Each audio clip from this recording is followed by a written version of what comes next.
Hey folks, this episode of the podcast is brought to you by Urban Lounge, located at 241 South, 500 East in downtown Salt Lake City. Go to theurbanloungeslc.com to find out about all of the bands playing there very soon. Showcasing local talent, professionals, and everyday people making Salt Lake City what it is today. It's time for another episode of the I Am Salt Lake podcast. Hey everybody, welcome to episode 104 of the I Am Salt Lake podcast.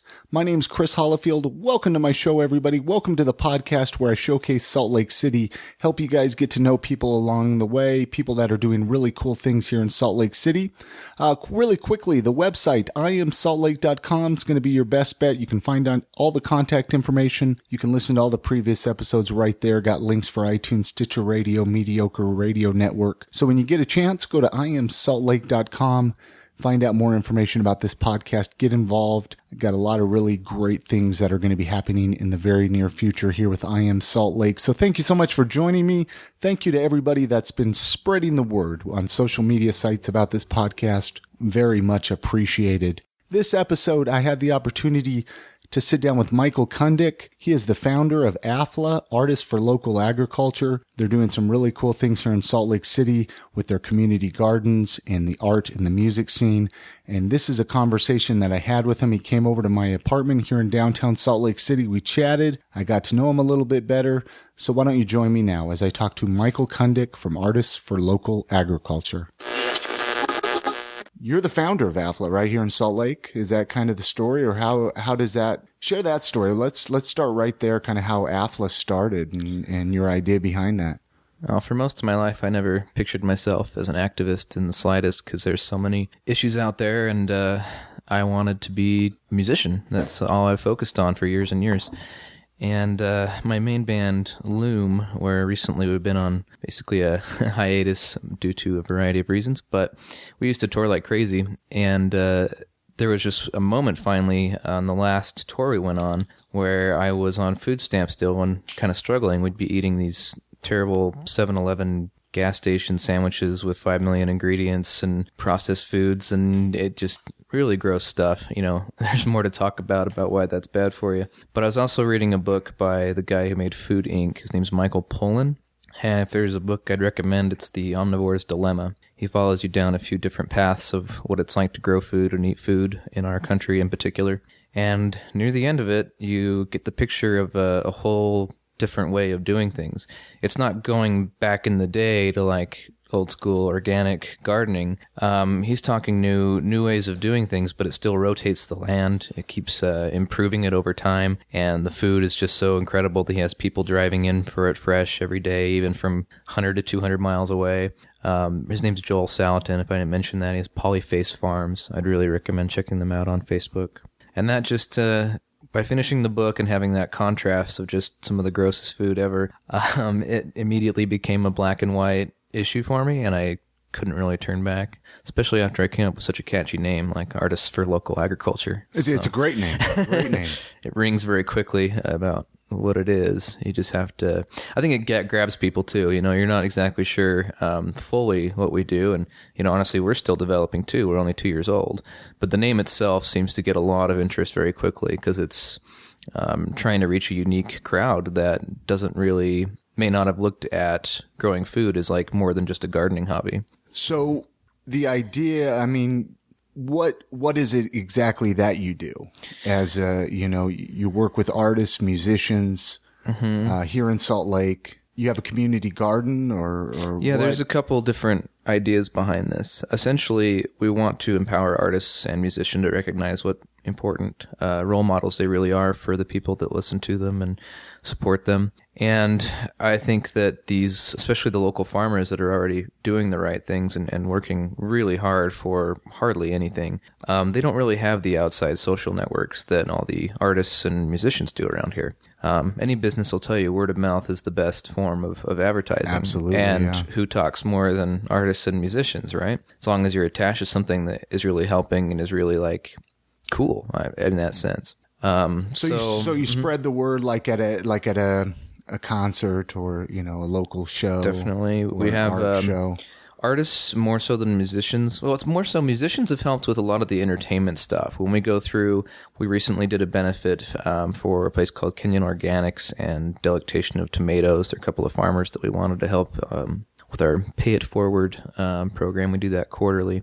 And what is the Pay It Forward program? It's just 100% donation to whatever urban farmer had been having particular struggles or anything where we could step in and help. So we have a slew of especially folk and acoustic musicians, just because they really appeal to that halfway point where, you know, our friends and people I love are really into it, and also the farmers themselves and their families also really feel the music. So they help a lot with entertainment and promotion, and it's been really awesome to have them. The artists have been more so like the tangible way for us to get off our feet. We've gotten a lot of amazing original paintings donated. I'm going to miss somebody if I go down the line, but people like Jared Knight and Ty Teoli, some really fun stuff. Vic Back has donated. Anyway, we come to one of our shows, and you'll see the whole thing. We always set them up for people, and we do prints and, of course, T-shirts and things like that to help us get by. So the sales from that go to help out, keep AFLA alive and keep it growing. Yep. So that's awesome that we're artist driven. But the real key is to reach the people that can influence them, that may not have the means or the knowledge to want to grow healthy food or support local farmers or local farmers markets. Just like me, they might be someone who just never thought of it. They could be very smart, tapped in people, but if you don't scratch that surface of where we get our food, you're not going to see what a dark side it really has if you don't take a stand and support those where you see the whole picture coming together and not just this processed food that comes up in a wrapper at a grocery store. You know, it's blind, really. So you have a garden that you grow food. I mean, is it just available for people in need that need it, or how does that work? Well, thinking of then this is our second year. First year was mostly put into getting our name out there, networking with other organizations, working like every farmer's market that was in the area. Great chance to get our feet in the water and learn what it really takes. We're younger. I've never been to college. I've never run a business before. So this is something that... Has it gotten overwhelming for you? At times, little bit? Yeah. At times. But when you have a cause you really believe in, especially as founder, I mean, I would carry this whole thing on my shoulders if I could, but we wouldn't be nearly as far as we are. We've had a lot of great help, and there's other people that are on the board of directors that are committed and awesome people as well. As far as the garden program, so year 2 now that we're in, we have a lot more of a tangible benefit to the community. We have 2 locations where one of them is strictly a community garden. These are all, the 2 locations are within a half block of each other, so both properties are essentially the same program. There's a place called Centro Cívico Mexicano. It's the oldest Mexican cultural center, and they have a huge parking lot and allowed us to put in a whole bunch of garden beds and make that our first year of community gardening. And that's here in Salt Lake City? Yep, right near the Gateway Mall. It's on 100 South and the Centro Cívico is on 6th West and 150 South. And then our Rail Yard Community Art Garden, which is more so the unique project involved, that's on 650 West and 100 South, so just right there. So this is fun. I mean, our first year gardening, we got off to a late start because of some organizational issues that was unfortunate.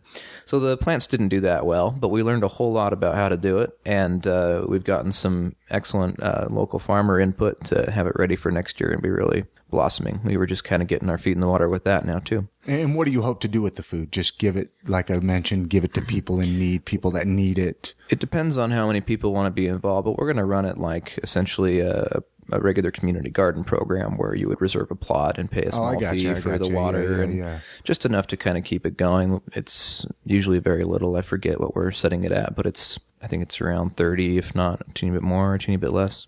Have you always had an interest in gardening then? I mean, were you gardening at a young age? Well, I mean, kind of a family or... After getting into it, I mean, it brings back some good memories of my grandma's little garden, but this is something to me, it's just a lot more like it should be a way of life for people, whether it be, just a little windowsill salsa garden, or whether you can help out in a community garden and grow some food, or whether you have a backyard, you can pull a little turf out and do something. You don't have to get all these roses and flowers and perfectly landscaped, gardening. We want to do something here that's practical and sustainable, that's going to take a lot less watering and a lot less weeding problems, and it's just going to be kind of a straightforward way to augment your grocery money. Absolutely. And, plus you get the fresh food, and fresh vegetables, and I mean it's so much better when you grow it yourself as well. That's the biggest reward too, is like this last part of the season here has been tomato season, and I devour them. It's such a different story than the stuff you get from grocery stores or fast food. It's a lot of people are like, oh, I don't like tomatoes, and we'll just take a bite. and there's a lot of wasted land here in Utah that can have community gardens if people took advantage of that. No, every major city is the same case. And then when the city owns it, there's so many strange zoning laws and laws that have been in place just for like property value. Like, oh, you can't use your front lawn, for instance, to grow food, even though you're using water on it every day, and you might as well anyway. So there's city ordinances that tell people they can't grow a garden in their own front yard. Some of them, yeah. Really? I don't think it's every neighborhood, but here in Salt Lake, you think? Oh, absolutely, really, absolutely. Like you get up into some of those nicer neighborhoods in particular, they don't want a house that's looking out of proportion to the rest. That lowers property value, and it's a big deal. I think it's pretty ridiculous. And those strips that are in front of houses, like past the sidewalk, if you know what I'm talking about. Yeah. Like they're city owned right there. Another example of something that does absolutely nothing for anybody. And we're the second driest state in the nation. So maybe we should be thinking a little bit about how we take care of our food supply and each other, because that's a pretty serious problem. What's been the most like challenging thing for you, like in the beginning to where you're at now? You mentioned you've been doing this for a couple of years. Were there any like road bumps or challenges that were really difficult to get it off the ground? Well, I mean, I've been in sales for most of my career on getting by wise, and I rely primarily on just magnetism and continually getting out there and talking to people. If I'm feeling uninspired, I reach out to those that have had more experience than me, that have help guide me, which has been amazing. I definitely think like Matt Mateus from Spy Hop and Dana Baptiste from Centered City Yoga. They've all been there for me when I need it. But yeah, it can be a huge struggle. I mean, are there days you just want to throw the towel in and say, forget it all? It's not so much that as it is, there'll be times where I'll work, I'll do 5 days of work in 2 days, and then I'll feel like I need to recuperate for another 2, and it kind of throws off my drive or my work schedule. Like I have a hard time keeping that even. It's kind of in spurts sometimes. Do you have a regular job as well as doing this? I do, yeah. Wow, so you have to learn to manage your time and and how to keep yourself. I mean, what's inspiring you to keep going with this?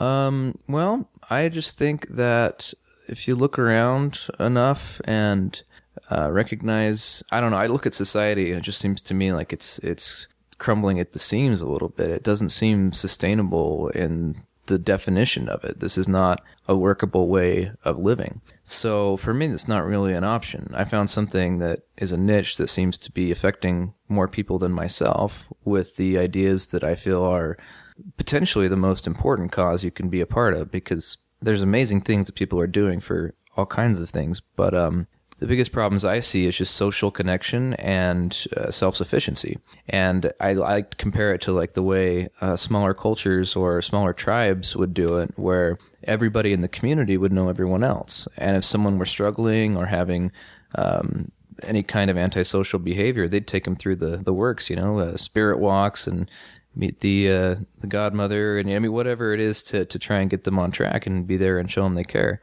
I guarantee they handle a lot less mental illness and a lot less antisocial behavior because of that support. So that's what I hope to see here with people.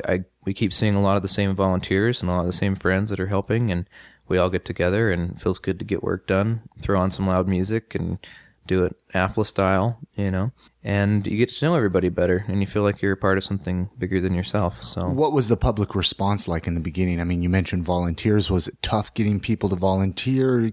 Tough getting people to get involved? Yeah, definitely. It's what happened on the get-go, I guess, is just spreading the name really quickly. We were interviewing bigger artists that came through town, and it never really panned out into a cohesive interviewing them for just seeing what they kind of thought of the idea, and it was kind of a recruitment type interview, seeing what we could do better, and if they wanted to be a part of some of the ideas we have.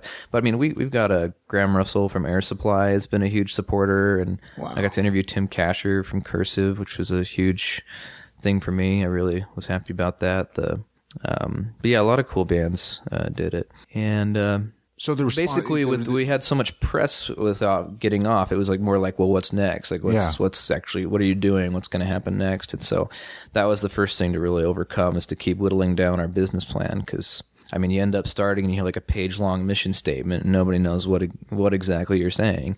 And it's all a matter of cutting away the fat and finding what your exact niche really is, so that you don't to get off track, and so people instantly know what it is you're doing for the community. So with that being said, I mean, how many volunteers do you have? Yeah. We've got probably 6 or 7 hardcore board members that we can depend on for, basically part-time work for nothing. We're still 100% volunteer. And I think over the summer, especially with our projects where you're finishing the art garden and the community garden, I've probably seen 75 to 100 people at different times, some more than others. Definitely getting a lot of help. And this is only in Utah, right? Do you plan to spread it? I'd love to. Through the United States, worldwide, I guess. The concept is there. One thing I've been really interested in, was a book I was reading that is just about, there's so many organizations like ours that are from the down up, from the bottom up, is kind of the new thing that has to happen. I think a lot of people recognize the ridiculous strain that they're going to face trying to fight with large corporations or large government. It's just, you feel completely disempowered. So this is something where you can attach to a valuable skill and to something that connects you with the community more and gives you something to not feel so apathetic. I mean, basically put the punk rockers to work, Yeah, absolutely. And make sure it's something they enjoy. So, I mean, you mentioned in the beginning you never saw yourself as an activist. I mean, do you get involved in the other issues going on, like with the GMOs and what's that, Monsanto, my bad there, Monsanto with the bees and all of that. Oh yeah, I'm glad you're done your research. Those are all some very important issues. My favorite way to start off changing someone's mindset is to explain a basic difference between corporate agriculture, which is 95% of our food, and local and sustainable types of food production. Basically this, you have the corn growers out in the Midwest, and that's primarily, I can talk about GMOs in a second, but basically they have dead ground, very dusty. They call it the dust bowl? Yeah. And it's compacted. It's not really alive, and they put in artificial fertilizers. They use the bare minimum nutrients that they need. They don't include trace minerals and a lot of other things that would normally be in the soil. They call that NPK. It has to do with, they just kind of simplify it. Anyway, then they plant the corn. It grows up on this fake fertilizer, and then they dust it with a lot of insecticide so that it kills every plant that isn't corn and any of the insects, whether they're good or bad. And then by the time the corn is harvested, it goes back down and the dirt is just completely dead and compacted again. And they lose 6 inches of topsoil every year. Topsoil is the only soil we have that will grow food. So that's an alarming rate. Now the comparison, so that's corporate agriculture. And the comparison is just basically a forest ecology where there is so much going on in that soil that doesn't need watering or tampering with it. There's so many different types of organic material that's breaking down. Of course, there's worms, microbes, fungus. It all feeds together, and it really is the difference from being alive or from being dead. And once you get your ground or get the concepts in mind and improve your ability to grow food, you're going to see it becomes easier and easier over time with the right concepts. Rather than just dumping in all these chemicals. Now, the reason the chemicals work on the corn to just dump all the pesticides on them is they're most of what Monsanto does. Now, Monsanto patents their seeds, so they have to sell them every year to the farmers rather than them saving their own seeds, which is what we've been doing forever. That's because they patented it to make a huge profit. And when they had World War II, the same company had a lot of leftover Agent Orange, and they turned it into Miracle Grow and Roundup. which kills weeds. And Roundup is infused through genetically modifying the organism into the corn itself. So it's like it's hard to explain basically, but they're immune to the pesticide. So that ends up getting a lot more of the pesticides into our bodies. Again, this is Agent Orange we're talking about. Can't be good. Most of the studies that they've paid for have been in their favor, and most of the ones that they haven't have been against their favor. It's still up in the air. And one thing that people get really on your case for if you're advocating for organic gardening is they say, well, for one, it's never going to feed the world, and two, you're against technology, basically. And that's not, I don't think most people think that way. It's like, feel free to keep exploring and to keep, finding things that are going to work for us. But we've been eating GMOs for 15 years now. There hasn't been any long-term studies. In fact, most of them are so lost in it that you're not sure what to think about it. So that's not the time to introduce the entire population with something. And most of the food that we eat in the grocery stores is this way. Obviously, if you're not getting it organic. That's another thing that people don't realize. Everyone knows fast food's bad for you, but so is most of the stuff you'd get at a grocery store. The fruits and vegetables wise. Yeah. You definitely, organic is worth it sometimes, and sometimes it's not. There's some fruits and veggies that have resistant enough to it that the pesticides don't really get into it very much and are washed plenty. But there's some, like apples, for instance. Never eat traditional apples. It just goes right through their skin and soaks up. So apples is probably one of the best things to get organic. Yeah, absolutely. Yeah. But the big key, too, is not, organic has been a little bit perverted by some of these larger corporations. Coca-Cola, I could go on. Coca-Cola's doing organics? They have, there's Odwalla, and then there's they own Naked Odwalla. Juice. There's Really? Naked Juice and Odwalla. One of them's Pepsi, one of them's Coca-Cola, I believe. Wow. And so they just put the corner on. They called it organic, which sometimes it pops up as not. They'll test it and be like, it blows my mind. So how do they get away with that then? Well, they fix the problem or blame it on something else. But either way, they've turned it into a corporate business. They call it organic, but they're getting fruits and veggies from these gigantic plantations that are being done organically, but we're still talking about shipping stuff all over the country, which is another issue why local foods provide so many solutions, is because you're not wasting fossil fuels, which is something we're going to get really short on fairly soon. I think we're in a position in life where it's, if not us, then our children or their children definitely are going to be massively affected by the damage we've done to our environment and to our bodies. Honestly, we're not passing on good habits or good traits to the people we're going to depend on for our future, especially Americans, man.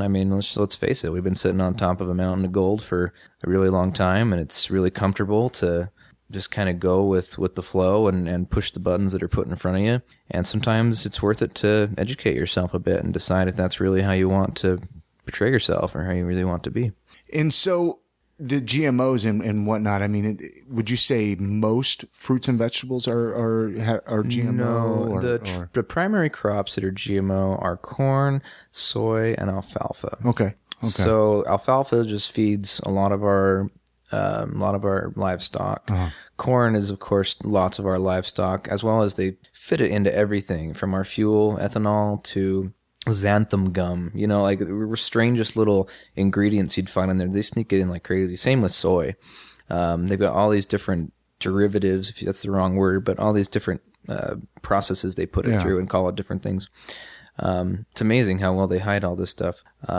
Is there any long-term effects to that? To eating that's what they're saying. There's studies. I wouldn't be able to point you to one off the top of my head. Well, yeah. But there's studies with, of course, mice and rats and things that are showing, infertility and tumors and all the good things you wouldn't want to have happen to the mice and rats.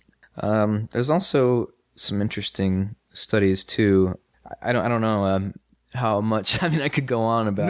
No, absolutely. How do people? What's the best way to stay informed on this stuff? Do you read publications? Is there, even a podcast? I'm sure there's podcasts out there to listen to. How do you keep up on everything? Websites wise or what? Well, I think people would be surprised just how much of a movement is brewing with this. Yeah. It's not in the news per se, because honestly, I think corporations are terrified of it. It's part of the big circle of necessities that Americans need. You need oil, you need food, you need government protection, all these excuses to pervert these basic needs. But just even just some basic searches you'll link into, like you watch one YouTube video about organic gardening or about GMOs or about any of that, and just use your brain. If it's interesting to you, use your discernment, find out which articles sound like bullcrap and find the ones that look well researched. Look up the guy who wrote it. Take the time to make sure it's legitimate.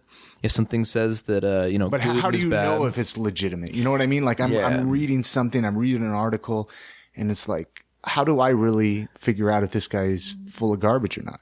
What I try and do with any particular issue, I like to read a couple of papers or a couple of videos or whatever it is that's for the issue and against the issue. A lot of times people don't recognize that your brain wants to see what it believes. Yeah. And so it's hard to humble yourself enough to really do the research on both sides before you make up your own stance on things. And even the stance you end up taking, like, watch it evolve, open yourself up to possibilities and changes. Because maybe they're going to find a solution to the GMOs and everything's going to be all right. But until you can prove that to me by even a decent amount of respectable research, I'm not going to go that way right now. But yeah, just like I said, take the time to research on both sides. And there's so many good websites, like Real Pharmacy, spelled with an F. It's a great place to start. realpharmacy.com or .org. I'm not sure. Well, and that's what I was hoping, just somewhere for listeners to kind of be led in a direction to know where to start, to get informed a little bit. Just a few basic websites like that. Yeah. There's also the, what is it? The Organic Consumer Association. I think there was a bunch of links even listed on the AFLA Facebook page in the about, and I'll try to get those links on the show notes for this episode as well, so people can find out. You mentioned Food Inc. To read that book. Any other good any other good books to read? Or if you want to just kind of get the broader spectrum, I really like the movie Collapse on Netflix. It's a little bit of a depressing movie, if you will. But the guy does get into some of the reasons why local agriculture advocacy and participation is really important. Oh my goodness, Forks Over Knives is incredible. Oh, love it. Yeah, it's a great movie. And people see it too. And with AFLA, people wonder, are you guys vegan? Are you, PETA-like? Like, is it animal cruelty?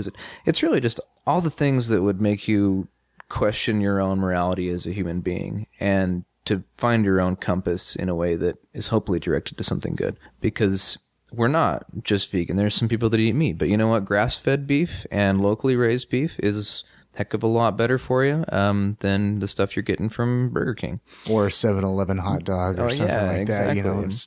Totally. They're so good, though, sometimes. And, eating a little bit of meat now and again. I heard a great saying by a food nutritionist. He said, it's not what you do once in a while that kills you. It's what you do every day that kills you. And the American diet of 3 meals of meat, with meat in it every day, is absolutely 100% proven to work towards obesity, cancer, heart disease.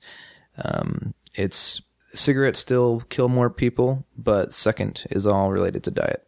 I believe it. Yep. Let's find out a little bit about you. I bring people on. I kind of like to hear their. Well, actually, before we do that, you guys have an event. You mentioned in the beginning on the 19th of October. Mm-hmm. We'd love to have you guys. Yeah, talk about that. What do you got going on with that? Well, we spent all summer working really hard getting this community art garden underway. It's on the Salt Lake City Arts Hub. That's run by the Utah Arts Alliance. Right now, we're partners with them on the project. And we spent all summer getting it set up. It's a beautiful location. It has different agricultural methods going on, so we can do workshops. It's educational, but even funner, I think it's really fun, where you have an outdoor stage for bands to play on. We have an outdoor art exhibit where there's a pagoda over it, so it's weatherproof. We have a drum circle area or a place to do the workshops. We're going to do a tumbled glass path that's going in here pretty quick. It's like a beautiful wash of green or blue that comes through the property. It's interesting. You'll have to see it. But anyway, we're unveiling it. We're going to have some great bands playing, like the St. Anne, Pablo Black, There's a whole slew of them, but some really great supporting acoustic and electric artists, but all in like the family-friendly zone of things. So we just want people to come out and see the property we've worked so hard on. And what's the best way for people to kind of keep up to date on that, bands playing and stuff like that, through your Facebook page? Please get through the Facebook page there. Our website is currently under construction, which bugs me, but we're getting there.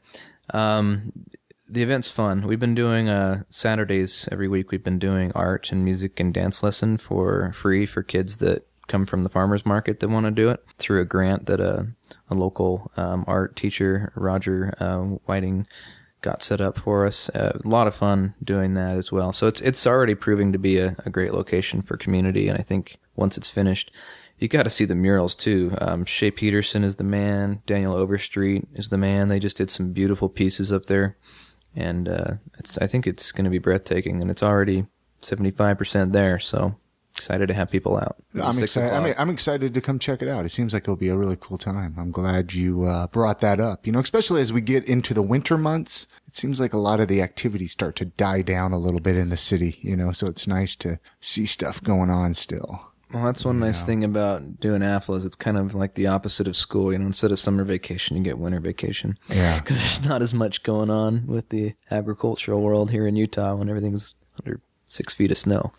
So you grew up in Provo. We mentioned this before we recorded. You grew up in Provo, is that correct? And then what brought you to Salt Lake? Just kind of getting out of down music. Yeah, music. I ended up connecting with a lot of people down there that in some of the cooler bands I ended up loving, like Parallax, and I ended up joining a band called Hi-Fi Massacre at the same time. We went on our first tour with Hurricane Dane back then, which those guys really had a lot of fun back in the day.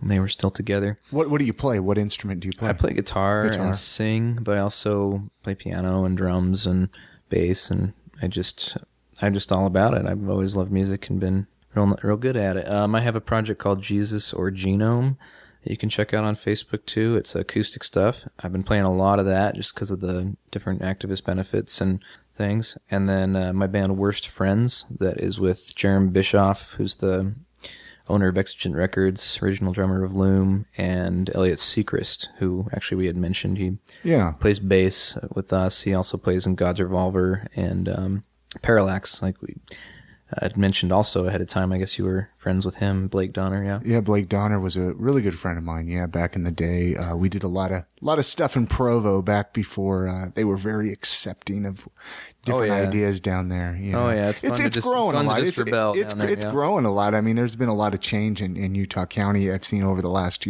15, 20 years. But being down there, I saw you guys actually played Craft Lake City. Yeah, I saw Worst Friends there. I gotta catch that set. I've had Jerem on the podcast a few times. Sweet. So that small lake city kind of feeling. So have you gotten to? You mentioned touring with Hurricane Dane. Yeah. How was that? Did you enjoy that? Getting out on the road? Actually dropped out of my last semester of high school just to go on tour. Yeah, I took the old GED for a bunch of credits and still got a diploma, but I thought it was pretty funny. I found out about the GED. I'm like, really? You can just drop out and do a super easy test? That sounds awesome. Well, you almost need to be, it seems like anybody can get a high school diploma, but not everybody can pass a GED, It's some people just slide on through school, So what do you like about Salt Lake? I always ask this of people that come on, what are some of your favorite things about living in Salt Lake City? This might be a weird thing to say, but there's not a lot of competition within the areas of society or culture here that I really enjoy. Like everyone's able to flourish independently without, like we have Ian Brandt's excellent restaurants like Vertical Diner and Sages, and then you've got Bud's, which is coming in. It's a vegan sandwich shop, and I don't really see them being cross at all.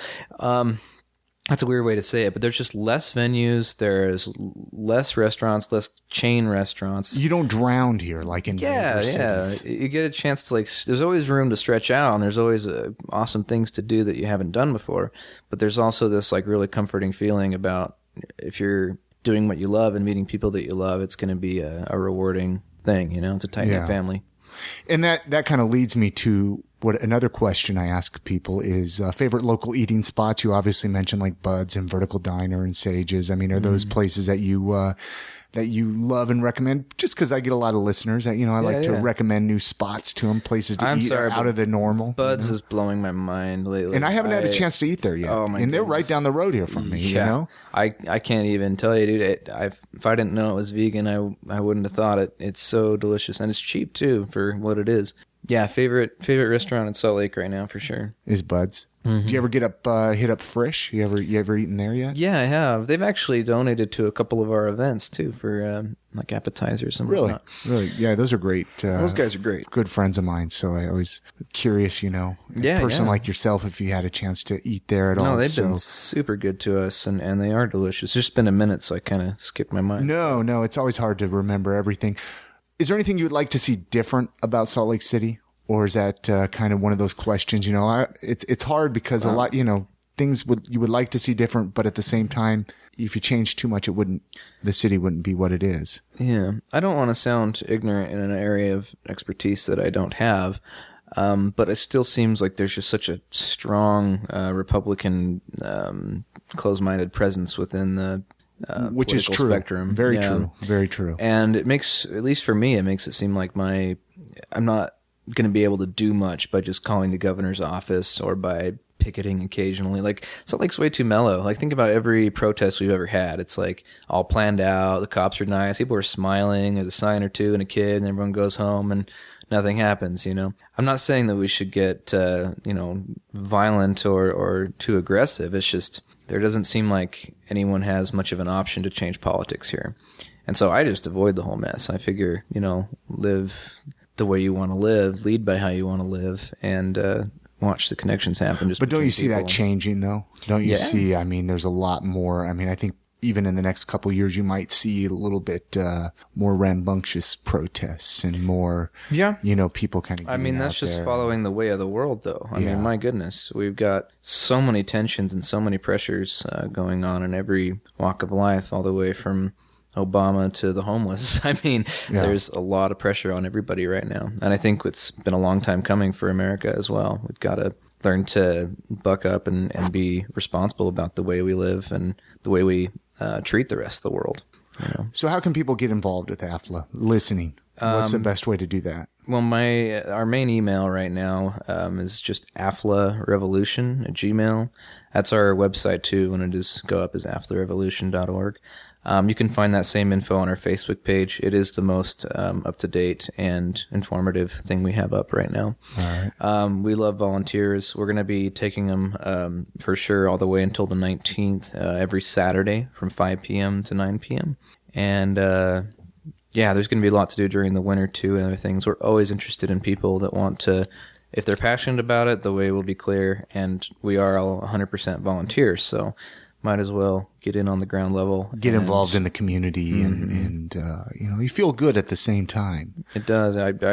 This summer's been great for me. I go to sleep at night with some dirt on my fingernails, and I feel like I've actually done something that day. So it's cool. And like I mentioned, I'll list. Are you guys on Twitter at all? Do you guys do Twitter or just Facebook? Yeah, we are AFLA. We are AFLA. On Twitter, yeah. Just because I like to get all the links on there. Any other events coming up that you want to mention besides the 19th of October? I think we're just focusing on that one right now. We just want to really put that out of the ballpark, and then we'll open up again with a really cool spring show to kind of kick off the season. Absolutely. Is there a motto or piece of advice that you want to leave the listeners today as we wrap this up? Just really look deep inside and ask yourself how much self-sufficiency is important to you. A lot of people would say, I guess a final message here that's interesting is don't take this to an extreme. I'm not saying we can feed the world overnight. Obviously, most of the food does come from these sources that I'm demonizing. But just imagine it like grass growing around a dying pumpkin, whatever. I just pulled something out of my butt. But it's growing around the cracks in the corners. We're eating healthier, and hopefully it's like vines. It'll take over the old system without being this massive collapse. It's just something that's going to be smarter overall and something that the people want overall. So be a part of that. Right now is a swing point. There's not a better time ever to be advocating for the health of your food and your family. All right, that's going to do it for another episode of the I Am Salt Lake podcast. Thank you so much for joining me. Thank you, Michael Cundick, for sitting down and sharing the story of artists for local agriculture. You can find all the links to get in touch with them at iamsaltlake.com/104. If you have any comments about this episode, I'd love to hear what you guys think at 385-202-5926. That's the voicemail for the podcast. I'd love to know what you guys thought of it.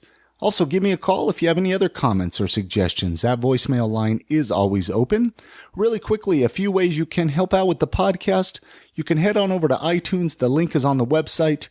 You can leave a review. That helps boost the ratings, gets us in front of more people. You can also share any of your favorite episodes with your family and friends on your favorite social media sites. That way they can find out about this awesome podcast. Also, many thanks to those of you that have donated. If you would like to kick on over $1 or $2, help keep the podcast alive, just hit that donate button at iamsaltlake.com and helps keep the podcast moving forward. So many thanks to those of you that have helped out. I am here a few times a week, so you're going to want to make sure to subscribe in iTunes or on Stitcher Radio. That way you guys don't miss a single episode along the way. And until then, my name's Chris Hollifield. This is the I Am Salt Lake podcast, and we'll catch you guys again next time.